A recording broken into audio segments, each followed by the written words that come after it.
Have you ever wondered how it would be like to wake up to the sound of Big Ben?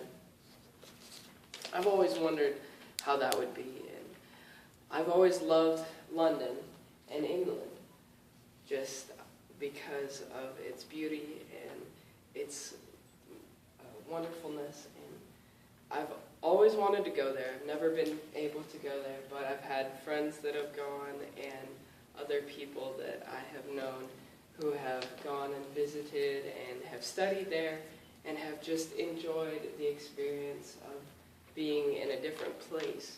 And so I'm going to be just going a little over some parts of England and just the ancestry of it. And I've always loved England. And England is 74 times smaller than the U.S. The largest area is London, and its population is 7 million people in London, which is quite a bit of people in just that one area. So the language there is English, and it originated from the Anglo-Saxon language and the Norman French language, and English is what we speak here in America, unless you're Hispanic. And and so their religion is mainly Christianity, and it originated from the Anglican and the sanctioned religions. England sent away Spain, and we had King George III in some of the earlier years. The people of England. Now, England has a very high obesity rate. And, I mean, the people in England, they are just heavy. They like to eat. They love to eat. People in England love to eat. No, that's not much different here in America, but, they enjoy to eat just as much as we do.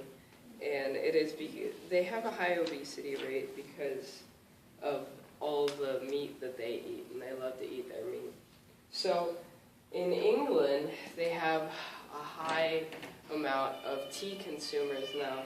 They have tea time, and they have tea with their breakfast, tea with lunch, tea with dinner. They love tea. They always drink tea. Can I have some tea? You know what I'm saying? They love their tea. So there's an interesting quote from King George III, and he said that 6 hours of sleep are enough for a man, 7 for a woman, and 8 for a fool. And with the high obesity rate, there must be a lot of people sleeping over 8 hours a day. So their language is very different, and the names of what they have there, they choose different names than what we have in the U.S., such as freight cars is what they call a truck. So a truck is called a freight car. And so their gas is called petrol. So I need to go put some petrol into my freight car. So they just have different names. So elevators are called lifts.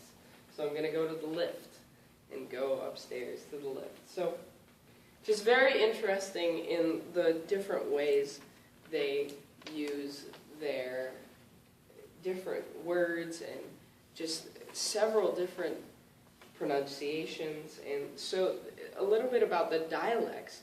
The dialects vary in England because they don't have just one type of accent. They have, it's a British accent, but it's not all the same. They all have different types of dialect. So in the west part of England, they have a flatter dialect. So their R's are more clearly understood. You can understand their R's more clearly. And there's the Yorkshire dialect, which is a more soft and musical type of dialect. And in the East End, they have East End dialect, which is more harsh, and more of a Cockney dialect, which is more of sort of trying to say like the ghetto of England, which that's their dialect. So that's Cockney accent, which is not as proper as, let's go drink some tea or something like that. So it is very interesting with all the different dialects that they have. Thank you. So some of their religion. England is a multi-faith society. They have tons of different types of faith. Now, the British monarch, the Q, belongs to the Anglo-Saxon Church. Excuse me. And so Prince Charles, one of the princes, he prayed in Sunday prep school that I wish the other boys prayed too. So it's definitely a multi-faith society in the fact that some people pray, some people don't. It's just like America. It's completely just different religions. And so the English is more Christian because it is 71.6% Christian and it is 0.6% Buddhist. So the people, the language, and the religion are not that different from us here in the United States, and I hope that someday you would like to travel with me to England. So thank you very much.